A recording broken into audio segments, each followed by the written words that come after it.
तो दोस्तों, कैसे हैं आप सभी। मेरे ख्याल से भगवान की दुआ से आप सभी लोग ठीक ठाक होंगे।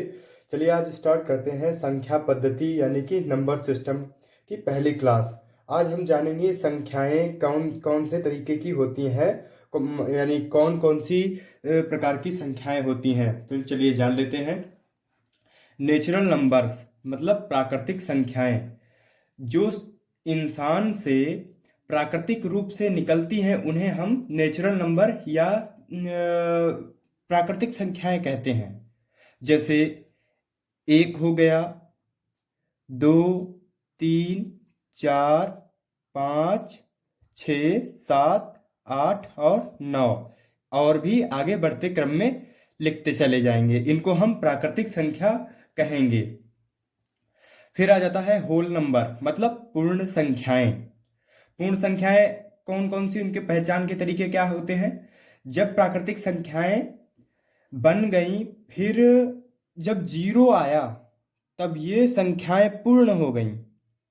मतलब जैसे पहले एक, दो, तीन, चार, पाँच, छ, सात, आठ और नौ था, लेकिन 10 की जानकारी नहीं थी, तो ये यहाँ तक की हो गई थी प्राकृतिक संख्याएं। फिर जब जीरो आया, मतलब यहाँ एक जीरो लग गया, जीरो से स्टार्ट जो जब संख्याएं हुई तब ये पूर्ण संख्याएं हो गई। फिर 10 भी लिखने लगे, फिर 11 लिखने लगे, 10 फिर 11 ऐसे लिखते जाने लगे, तब ये होल नंबर्स हो गए।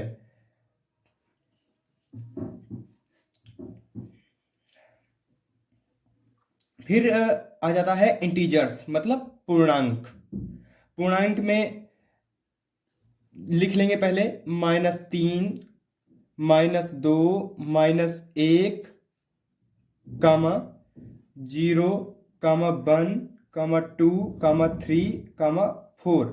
अब ये कैसे हुआ इसको जान लेते हैं। जैसे हम किसी दुकानदार के पास जाते हैं, तब वो अगर किसी को कुछ पैसे देता है, मान मान के चलो उसने 5 रुपए दिए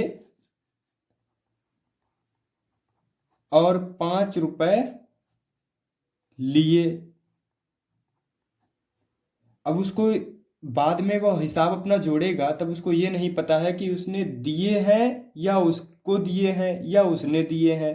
तब उसके लिए हम जब सिंबल्स का यूज करने लगे, जैसे हमने 5 रुपए दिए, मतलब हमारे पास से गए और हमने 5 रुपए लिए, तब हम इसको ऐसे फॉर्म में लिख लेंगे, तब ये इंटीजर्स कहलाएंगे।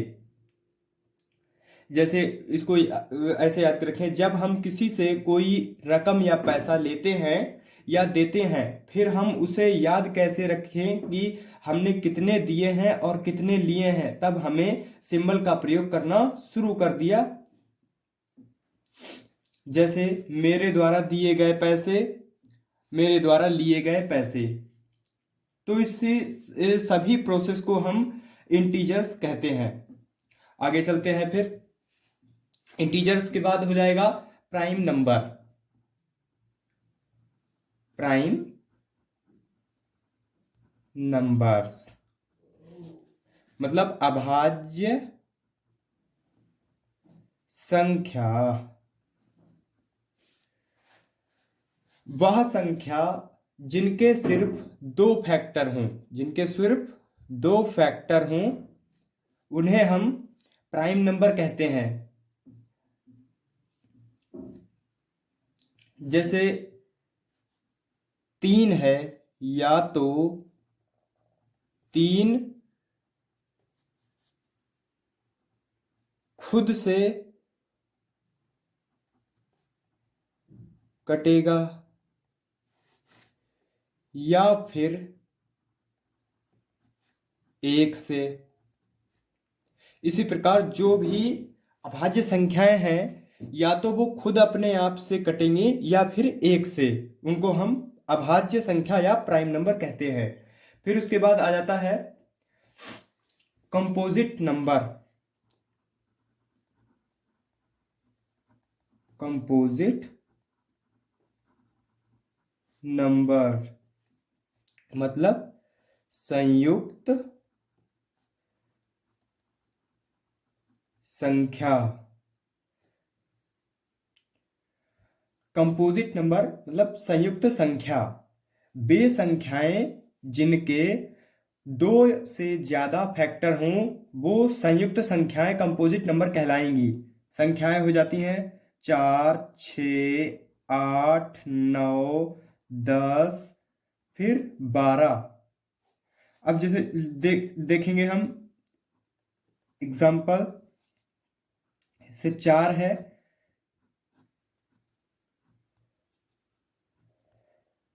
4 1 से कट जाएगा, 2 से कट जाएगा और 4 4 से कट जाएगा। इसी तरह से इन संख्याओं को आप करके देखेंगे, ऐसा ही प्रोसेस लगेगा। तो इनको कहेंगे हम संयुक्त संख्या, मतलब कंपोजिट नंबर। फिर आ जाता है इवन नंबर। जैसा कि आप जानते होंगे कि जिन संख्याओं को 2 से पहाड़े में काटा जा सकता है उनको हम इवन नंबर कहते हैं। 2 के पहाड़े से। फिर ऑड नंबर। ऑड नंबर कौन से हो गए? 1, 3, 5, 7, 9, 11, 13, ऐसे आगे तक। इनमें क्या होता है, इनमें मतलब 2 से ना कटे क्या कहलाएंगी? Odd number कहलाएंगी। इनको हम ऑड नंबर कहेंगे। अब चलते हैं आगे और कुछ महत्वपूर्ण संख्याओं को जान लेते हैं।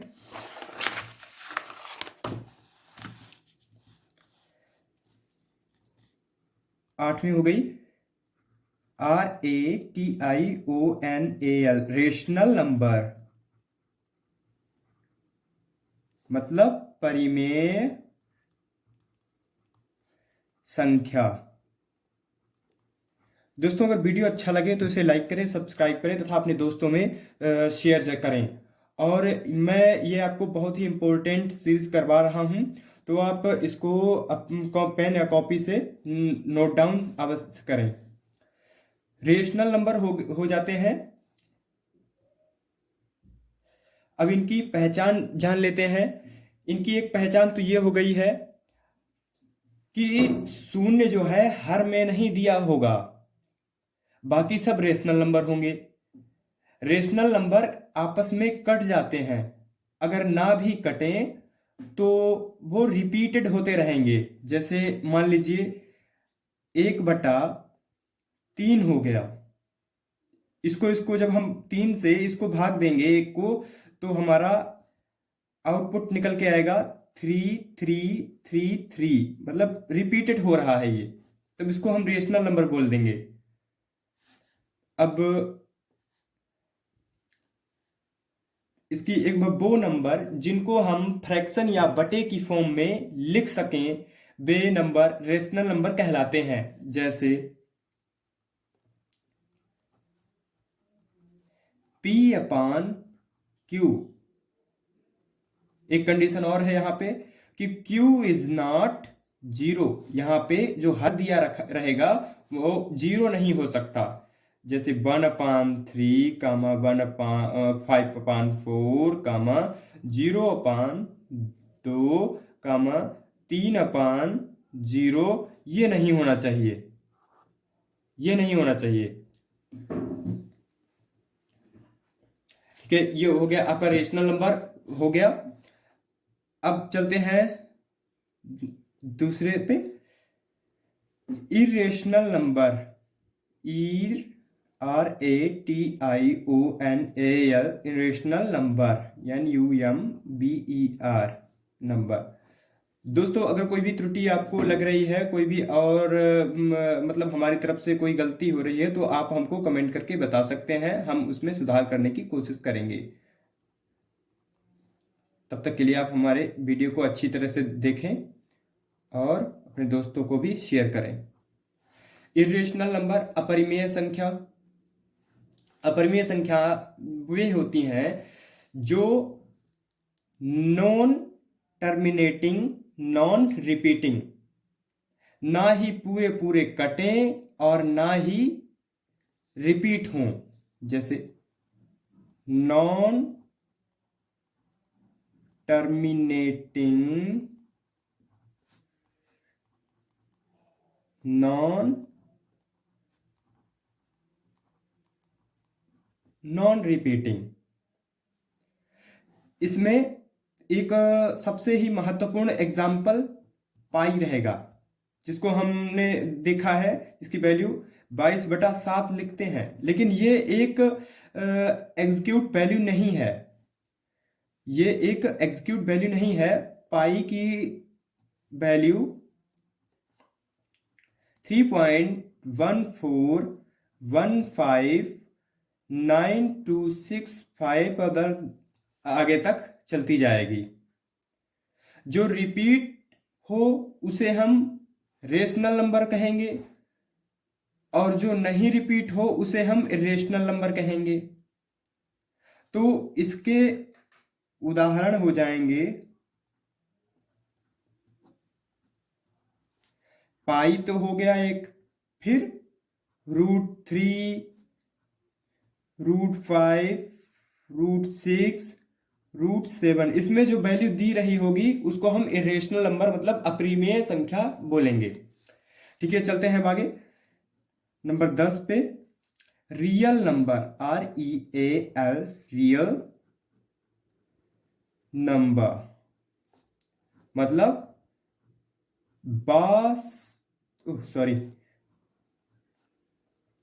वास्तविक संख्या। सभी लिखेंगे, सभी रेशनल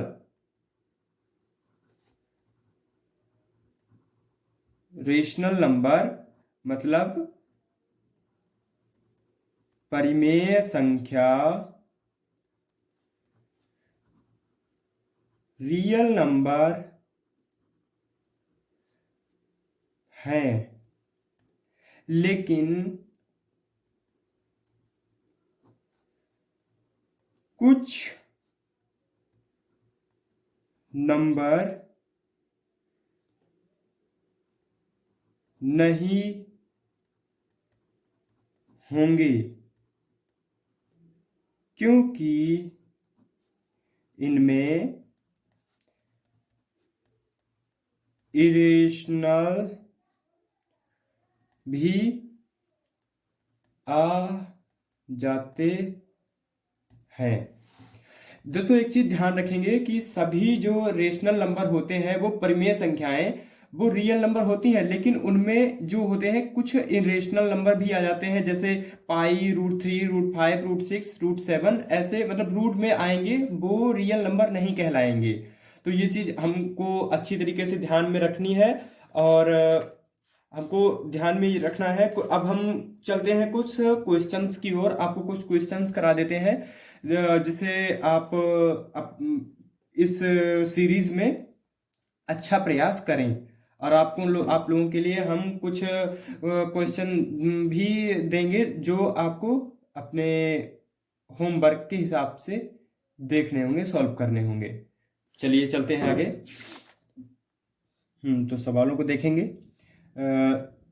1043 संख्या को किस संख्या से भाग देने पर भागफल 11 तथा शेषफल 20 प्राप्त होता है, भाजक ज्ञात कीजिए। तो इसमें बहुत ही सिंपल तरीके से करना है, मतलब एक सूत्र है, उसको ध्यान में रखते हुए भाज्य माइनस शेषफल बटे में भागफल। अब उसी के हिसाब से लिख लेंगे यहां पे हम। भाज्य मतलब जिस संख्या को भाग देना है, और शेषफल कितना बचा 20, और भागफल 11, माइनस कर देंगे इसको। 1 0 2 3, यहां पे 11 आ जाता है। अब इसको 11 से काट देंगे, 11 कम 11 11 निमा 99, 99 यहाँ बचा 3, इसमें 3 ऐड हो जाएगा, ये हो जाएगा 33। तो 11 तिया 33, 93 आपका आंसर हो जाएगा, आपका आंसर हो जाएगा। फिर इसको देखते हैं, नहीं इसको देखते हैं। 1000 में से छोटी कौन सी संख्या घटाई जाए कि शेष बची संख्या 19 से पूर्णतया विभक्त हो जाए। इसमें कुछ नहीं करना है, इसमें 19 से डायरेक्ट 1000 को भाग कर देना है। पहले 19 से भाग कर देंगे, 19 से कम 19, 19 पंचे 95, शेष 5, 5 डाल लेंगे, 19 दूनी 38, 12 आ जाएगा। अब अभीष्ट संख्या कितनी हो जाएगी? 12, ये इसका आंसर हो जाएगा। अब इसमें देखते हैं इसमें क्या है। इसमें 6784 इंटू 786 प्लस 6784 इंटू 214। अब इसका मतलब पूरा आउटपुट देखना है, कितना आउटपुट आता है इसका। तो ये देखेंगे, इसमें ये और ये दोनों सेम है, तो इनको हम कॉमन ले लेंगे। 684, अंदर क्या बचा? 786, ये प्लस और ये इधर 14। अब इनको आपस में ऐड कर देंगे। 6784 अंदर हो जाएगा 6 और 4 10 का 0, 8 9 और वो 10 का 0, 7 2 और 1, 7 2 9 और 1 10, मतलब 1000 हो जाएगा। इनको मल्टीप्लाई कर देंगे अंदर ही, तो कितना हो जाएगा? 6784 और 000, ये इसका आंसर हो जाएगा। अब यही सेम यही रूल लगेगा इसमें देखेंगे ये और ये कॉमन है, तो इनको हम बाहर लिख लेंगे। पहले 8765 974 माइनस 874 घटा के लिखेंगे। यहाँ पे कितना बचेगा अंदर? 100। इनको मल्टीप्लाई कर देंगे, कितना आ जाएगा? 87650। ठीक है दोस्तों, आज